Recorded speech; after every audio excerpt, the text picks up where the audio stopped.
મહાનગરપાલિકામાં ગેરકાયદેસર બાંધકામોનો રાફડો ફાટ્યો છે ત્યારે બાડા વિસ્તારમાં આવેલી મારુતિ વિદ્યા મંદિર ગ્રુપ ઓફ કોલેજીસમાં ગેરકાયદેસર વધારાનું બાંધકામ હટાવવા માટે સરકાર તેમજ કોર્ટનો હુકમ હોવા છતાં રાજકીય ઓથ નીચે બાંધકામ દૂર કરાતું નથી। એટલું જ નહીં, આ ઘટના અંગે જ્યારે અધિકારીઓને પૂછવામાં આવે છે ત્યારે તેઓ જવાબ આપવાને બદલે વિટકોસ ન્યૂઝના કેમેરાથી દૂર ભાગી રહ્યા છે। નજર કરીએ વિટકોસ ન્યૂઝની આ ખાસ રજૂઆત પર। ભાવનગર શહેરમાં ચાલતા શિક્ષણના હાટડાઓમાં ફક્ત દેખાઈ રહ્યો છે ભ્રષ્ટાચાર। ગેરકાયદેસર બાંધકામ કરી ચલાવે છે શિક્ષણનું હાટડું, જેમાં રાજકીય આગેવાનો, અધિકારીઓ અને એમજે કોલેજના પ્રિન્સિપાલની મિલીભગતથી ગેરકાયદેસર બાંધકામ હટાવવાનું કામ અટક્યું। બાડાના અધિકારીને આ ગેરકાયદેસર બાંધકામ અંગે પૂછતા કરી નાસભાગ। શું છે આ સમગ્ર ઘટના? કઈ કોલેજનું બાંધકામ છે ગેરકાયદેસર? નજર કરીએ વિટકોસ ન્યૂઝના આ ખાસ અહેવાલ પર। ભાવનગરમાં ગેરકાયદેસર સ્કૂલના હાટડા બે રોકટોક ચાલે છે ત્યારે ભાવનગર યુનિવર્સિટીના એમજે કોલેજ ઓફ કોમર્સના પ્રિન્સિપાલ કાનજીભાઈ વાટલિયાના પુત્ર જિગ્નેશ વાટલિયા ગેરકાયદેસર રીતે વધારાનું બાંધકામ કરી મારુતિ વિદ્યાલય ગ્રુપ ઓફ કોલેજીસ ચલાવી રહ્યા છે। સ્થાનિક રહીશોનો વિરોધ હોવા છતાં રાજકીય ઓથ નીચે આ હાટડા ચાલે છે। એક સ્કૂલ હતી એની પછી લોકોએ અમારા મકાનની અડ્ડોઅડ ગેરકાયદેસર 0 થી 0 લેવલે સ્કૂલનું બાંધકામ કરેલું છે। છોકરાઓનો ત્રાસ છે, હાલતા જાય ને ગાળું બોલતા જાય છે, બાધે છે બધા છોકરાઓ। સરકારને 4 વર્ષથી કેસ કરેલો છે પણ કોઈ પગલાં ભરતું નથી અને જો પૈસા ખાઈ જાય છે અને છતાં એમ કહે છે કે ના અમે કાંઈ નથી કર્યું। જો એને આટલું કરવા છતાંય તે કાંઈ અસર થતી નથી તો સમયસર પગલાં લેવામાં આવે। એની ખરેખર આમાં નેતાઓનો હાથ હોય છે કે ખરો? હા છે જ તે। અને તમે અરજી આની કરેલી છે? કરેલી છે, હા। અને અમારા કોર્ટમાં ઓળખીતા છે ઘણા બધાને, એ લોકોએ વાત કરેલી છે કે આના જે ટ્રસ્ટીઓ છે એ નેતાઓની સાથે ભળેલા છે, એને પૈસા ખવડાવેલા છે અને છતાંય તે સરકાર કોઈ પગલું લેવા તૈયાર નથી આની બાબતમાં। એટલે સવારે 7 વાગ્યાનું શરૂ કરી સાંજે 5:30 6 સુધી કન્ટિન્યુ અમને આ મારુતિ સ્કૂલનો એટલો ત્રાસ છે કે અમે માનસિક રીતે ખરેખર ડિસ્ટર્બ થઈ જઈએ। અમારા વડીલો, અમારા બાળકો સૂઈ નથી શકતા, મોબાઈલની રિંગ વાગે તો અમે લોકો સાંભળી નથી શકતા, એટલી હદ સુધીનો અમારે ડિસ્ટર્બ છે। અમે ધીમે ધીમે ભાઈને સમજાવ્યું, ટ્રસ્ટીઓને સમજાવ્યું, પ્રેમથી સમજાવ્યું, આગળ પગલાં લેવા અમે બાડામાં રજૂઆત કરી। બિલ્ડિંગ બનતું હતું ત્યારે બિલ્ડિંગવાળાને અમે કીધું બાડામાં જઈને કે આ ગેરકાયદેસર છે, તમે રોકો તો સારું, પણ અમે બધા મીડિયમ કક્ષાના માણસો છીએ એટલે એ લોકો સાહેબ કક્ષાના માણસો અમારી આંખ આડા કાન કરી દે અને સામેવાળા ટ્રસ્ટીઓ ખોબલે ને ધોબલે એ લોકોના મોઢા બંધ કરવા તૈયાર છે। એટલે અમારી અત્યારે એ હદ સુધીની પરિસ્થિતિ છે કે અમે લોકો અત્યારે ખૂબ ત્રાસી ગયા છીએ એમ। અમારા વડીલો અને અમારા બાળકો અત્યારે આરામ કરી નથી શકતા। અમારું રહેણાંક, અમારું ઘર, જેને એમ કહે કે ધરતીનો છેડો ઘર છે, પણ અમારે ઘરમાં રહેવું ખૂબ મુશ્કેલ બની ગયું છે। આનું કારણ માત્ર મારુતિ સ્કૂલ છે। મારી એટલી જ વિનંતી છે કે આમ તમે આવો, નિરીક્ષણ કરો, જોવો અને તમને એમ લાગે કે નહીં આ યોગ્ય રજૂઆત છે તો જરૂર એના માટે પગલાં લ્યો, કારણ કે ખરેખર આ ગેરકાયદેસર છે। 0 લેવલથી બાંધકામ શેરીમાંથી છે, અમારી શેરી દબાવી દીધી છે એ લોકોએ અને માનસિક ત્રાસ પુષ્કળ છે। કોઈ ડિસિપ્લિન સ્કૂલમાં નથી અને કેજીથી પીજી સુધીનો અહીંયા અભ્યાસ છે અને એ બિલકુલ ગેરકાયદેસર છે। અમને એટલું નડતરરૂપ થાય છે કે વાત પૂછો માં તમે એમ। એમજે કોલેજ ઓફ કોમર્સમાં વિદ્યાર્થીઓની સંખ્યા ફૂલ થઈ જાય એટલે તેના પિતા વાટલિયા પોતાના દીકરાની કોલેજમાં એડમિશન લેવાની ભલામણ કરે છે। જો ભાવનગર યુનિવર્સિટીના આ પ્રિન્સિપાલની ઈચ્છા શક્તિ સાચી હોય તો વિદ્યાર્થીઓના હિતમાં નિર્ણય લઈ એમજે કોલેજમાં સીટો વધારવાની દરખાસ્ત મૂકે અને ઓછા ખર્ચે વિદ્યાર્થીઓ વિદ્યાભ્યાસ પ્રાપ્ત કરી શકે, પરંતુ એજ્યુકેશનના ગીધડાઓ કુપોષિત વિદ્યાર્થીઓનું હાડ માંસ ચૂસી લેવામાં માને છે। શું આ પોપાઈબાઈનું રાજ છે? હવે તો એમ થાય છે કે નવા મુખ્યમંત્રી વિજય રૂપાણી પારદર્શક વહીવટની વાતો કરે છે, તેના કરતા આનંદીબેન સારા હતા। તેને આ નવા શાસકોને ઉજળા કરી બતાવ્યા। આ તેમના અધિકારીઓ ગેરકાયદેસર બાંધકામ અંગે કેવા જવાબ આપે છે, કઈ રીતે ભાગાભાગી કરે છે, ચાલો જોઈએ। મારુતિ વિદ્યાલયનો હુકમ થઈ ગયો હોવા છતાં તોડવામાં નથી આવતો તો કારણ શું?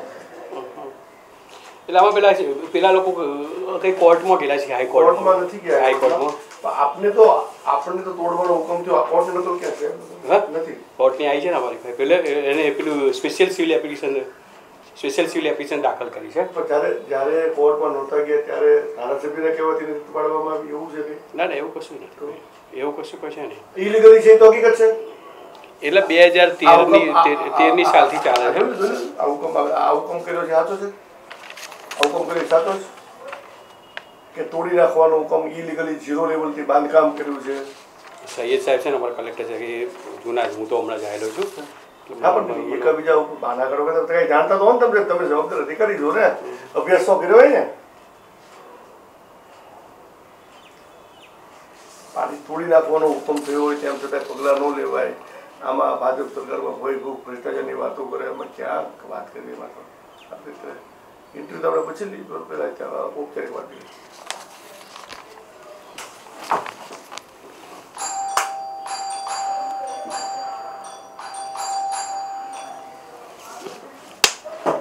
તમામ કાગળો એને આપ્યા છે, આટલી હદે થાય. અને એ આસામીઓ ફરિયાદી છે કહેવા જાય ત્યારે ધારાસભ્યોને પૂછવા, ધારાસભ્યો કે નહીં તૂટે જાઓ, થાળી બળાવા કરજો, આવો ધારાસભ્યો જવાબ આપે ભાજપના કાર્યકર્તાઓ સાંભળવા માટે. અને કહેવાનો મતલબ કાંઈક તો છે આમાં, છે રાજકીય દબાણ કાંઈક હશે, હું માનું છું. દબાણ કોઈ નથી આમાં, દબાણ કોઈ નથી. પણ એ પેલા છે ને હાઈકોર્ટમાં ગયેલો છે, એ હાઈકોર્ટ સ્પેશિયલ હાઈકોર્ટ છે. એક મિનિટ તમને નંબર તારીખ ને બધું આપે.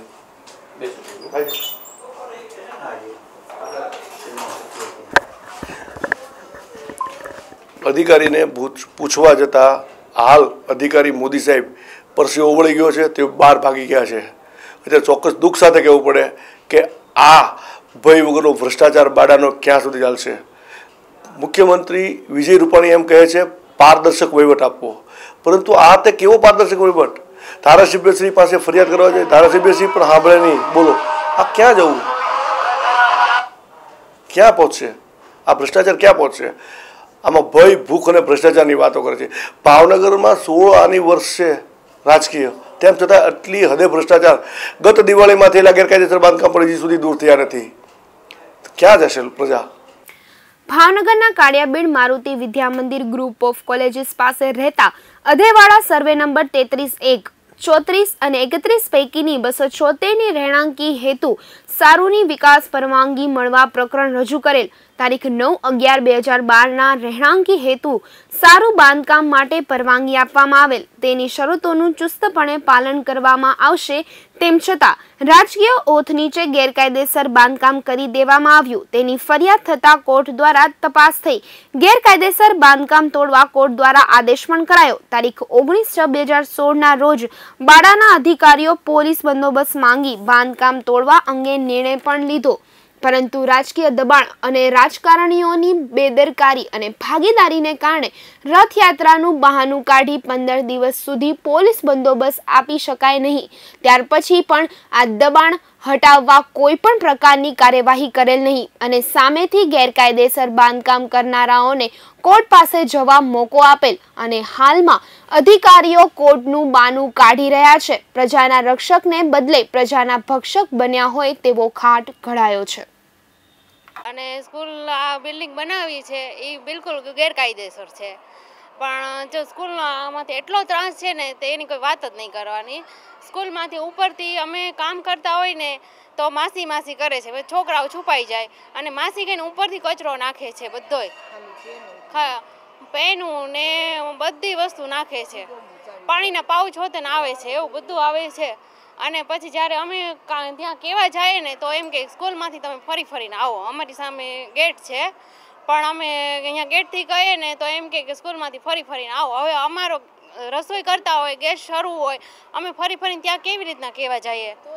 હા એમ એવી રીતના કમ્પ્લેન એમ કે તમારે જ્યારે તમને કોઈ તકલીફ હોય તો કહેજો, પણ અમે કહેવા જાય ત્યારે એમ કે સ્કૂલમાંથી ફરી ફરીને આવો, એમ છોકરા પકડીને લાવો. હવે બધા છોકરાનો યુનિફોર્મ પહેર્યો હોય તો આપણે થોડા ઉપરથી મોઢું જો આપણને ખબર પડવાની, પાછી માસી માસી કહીને છુપાઈ જાય. અને અમારી બાજુમાં બા છે એને એમ કહે છે કે આ બાને એમ કે જાડી જાડી કહે છે બાને. હવે એની ઉંમર કેટલી છે આપણે જોઈએ કે આ બાને એવી રીતના કહેવાય? આપણે માન સમાન છે. હા એમ સ્કૂલમાં જે આપણું જ્ઞાન હોય છે આવું શિક્ષકો અહીંયા જ્ઞાન આપવામાં આવે હા એવું જ્ઞાન આપવાનું આવે છે ને આપણે કેટલી વખત આપણે ફરિયાદ કરવા જાવી એમ કોઈ એના કઈ કાર્યવાહી કરતા નથી. ખરેખર આ પાળવાનો ઓર્ડર આવી ગયેલો છે હા આવી ગયેલો છે. તો કોણ કેમ પાળવા નથી આવતા હવે તો આ ઉપરથી બાળા વિભાગમાંથી કોઈ કઈ આગળ કાર્યવાહી કોઈ કરતું નથી. અંદર કોઈ ખરેખર આમાં નેતાઓનો કોઈનો હા 100% હોય જ છે કારણ કે બધા પ્રોફેસર ને બધા છે એમાં ભેગા મોટા માથા છે અને બધા નાતીલા છે એટલે પછી અમારી શેરીમાં કેટલું બધું કઈ શેરી મધ્યમ વર્ગની છે એટલે અમારું કઈ એમાં કઈ ઓલું થાય નહીં. અમે બધા સામાન્ય માણસ શેરીમાં રહીએ છીએ બધા. હવે માધવનગર એક રહેણાંક સોસાયટી આવેલી છે તેની અંદર રહું છું. કેટલાય લાંબા સમયથી આ સ્કૂલવાળાનો અમે ત્રાસ ભોગવી રહ્યા છીએ. વારંવાર બાડામાં રજૂઆત કરવા છતાં આ લોકો કોઈ પગલાં લેવામાં આવતા નથી. પૂરી બિલ્ડિંગ જ આખી ગેરકાયદેસર છે એવું લખાણે આપી દીધું છે ને તોડવાની મંજૂરી પણ અપાઈ ગઈ છે છતાં તોડવામાં આવતી નથી. કયા કારણે રોકવામાં આવ્યું છે? વારંવાર બાડાના અમે ધક્કા ખાઈને અમે પૂછવામાં આવ્યું તો ત્યાંના અધિકારીઓ એવું જણાવવામાં આવેલ કે ભાઈ વિભાવરીબેન દ્વારા તમારું કામ અટકાવવામાં આવ્યું છે. વિભાવરીબેને ના પાડી છે કે ભાઈ બાંધકામ તોડશો નહીં મને પૂછ્યા વગર, આવું કહેવામાં આવેલ છે. આવું અધિકારીઓએ મને કીધેલ છે છતાં અધિકારીઓ આ હિસાબે પગલાં લેતા નથી. અને મેન તમારો પ્રોબ્લેમ શું છે અહીંયા? મેન આખો દિવસ અહીંયા અમારે અવાજ શોર બકોર ચાલુ છે. ઘરમાં અમે રહી પણ શકતા નથી, એટલો બધો ત્રાસ છે આ લોકોનો. અને રહેણાંક સોસાયટી તો સ્કૂલની મંજૂરી કઈ રીતે મળી એ જ મોટો પ્રશ્ન છે. પહેલો તો કે સ્કૂલે આ મંજૂરી આપી કોને? એમ રહેણાંક સોસાયટી હોય ત્યાં આ સ્કૂલ હોતી જ નથી છતાં એ મંજૂરી આપવામાં આવી છે. અને બિલ્ડિંગ જે છે એ બિલ્ડિંગની કોઈ જગ્યાએથી મંજૂરી લેવામાં આવેલ નથી, એમની ચાલી રહી છે બંને બિલ્ડિંગનું કામ. ખરેખર બે બિલ્ડિંગ ગેરકાયદેસર જ છે. બધા પ્રૂફ મેં હું રજૂ કરી ચૂક્યો છું છતાં કોઈ પગલાં લેવામાં નથી આવતી. આની પાછળ ધારાસભ્ય વિભાવરીબેનનું કામ છે એવું અમને કીધું છે બાડાવાળાએ, મારી રૂબરૂમાં કીધું છે મને. ભાવનગરના બાડા વિસ્તારમાં આવતી મારુતિ વિદ્યાધામ સ્કૂલને તોડી નાખવાનો આદેશ થયેલો હોય આ અનુસંધાને જવાબદાર અધિકારી મોદીને પૂછતા તેઓ માત્ર ખેલ મહાકુંભ અત્યારે ચાલતો હોય તે રીતે ખો આપી રહ્યા છે. તેઓ માઇક સામે કંઈ પણ વસ્તુ કહેવાની ના પાડે છે. તેમને કાગળ પણ બતાવવામાં આવ્યો કે આ તોડવાનો હુકમ આવેલો, તેમ છતાં તે કેમ ન તોડી તો તે પોલીસ બંદોબસ્તનું બહાનું કાઢી અને સામેની પાર્ટીને હાઈકોર્ટમાં જવાનો મોકો આપે છે. ભય, ભૂખ અને ભ્રષ્ટાચારની વાતો કરતી સરકારના આ ભ્રષ્ટ અધિકારીઓની મહેરબાનીથી મારુતિ વિદ્યાધામ સ્કૂલના સંચાલકો તાકડધીના કરે છે. એટલું જ નહીં, બેફામ રીતે આજુબાજુના રહીશોને દબાવે છે પોતાની તાકાતથી. ભાવનગર વિસ્તાર વિકાસ સત્તા મંડળના અધિકારી મોદી સહિત અગાઉના ચેરમેન અથવા અધિકારીની સંપત્તિ એસીબી દ્વારા જો ચકાસવામાં આવે તો આવક કરતા વધારે સંપત્તિના ગુનામાં અનેકના રોટલા અભડાઈ જાય તેવી હાલત છે. આવક કરતા સંપત્તિ વધારે તેની તપાસ જો ભાવનગર મહાનગરપાલિકા અને બાડા વિસ્તારના અધિકારીઓની કરવામાં આવે તો ચોક્કસ ખ્યાલ આવે કે તેના શરીરના પ્રમાણમાં પણ ચરબી એટલી વધારે છે અને આવકના પ્રમાણમાં પણ ચરબી એટલી વધારે હોય તેવા સંજોગોમાં આની તપાસ કરવામાં આવે તો કેટલી સંપત્તિ અને કેટલું કાળું નાણું નીકળે એ તો સમય જ બતાવે. ભાવનગરમાં રાજકીય 16 આની વર્ષ હોય, તમામ નેતાઓ ઉચ્ચ હોદ્દા હોય, ઉપર હોય, પ્રદેશ અધ્યક્ષ તરીકે જીતુભાઈ વાઘાણી હોય, સંસદીય સચિવ તરીકે વિભાવરીબેન દવે હોય, કેન્દ્રીયના રાજ્યમંત્રી તરીકે મનસુખ માંડવિયા હોય, આ સહિત અનેક નેતાઓ ઉચ્ચ હોદ્દા ઉપર બિરાજમાન હોય ત્યારે ભાવનગરના બાડા વિસ્તારની વાત કરીએ તો ભય વગરનો ભ્રષ્ટાચારની અનેક રીતે થઈ રહ્યો છે. આપણે દશેરાના દિવસે રાવણનું દહન કર્યું પરંતુ આ બાડામાં રાવણ સ્વરૂપે જે અધિકારીઓ કામ કરી રહ્યા છે તેનું દહન ક્યારે થશે ખબર નથી. કારણ કે બાડા વિસ્તારમાં મારુતિ વિદ્યાલય જે ભારતીય જનતા પાર્ટીના કેટલાક ચમચાઓની તાકાતથી ચાલી રહી છે તે તોડી પાડવા માટે હુકમ કરવામાં આવ્યો, તેમ છતાં હજુ સુધી આ તોડવામાં નથી આવી. બીજી વાત કરીએ તો બાડા વિસ્તારમાં અનેક હોર્ડિંગ બોર્ડ ગેરકાયદેસર છેલ્લા 10 વર્ષથી ભાવનગરના બાડા વિસ્તારના અધિકારી ગોસાઈની મહેરબાનીથી ચાલે છે.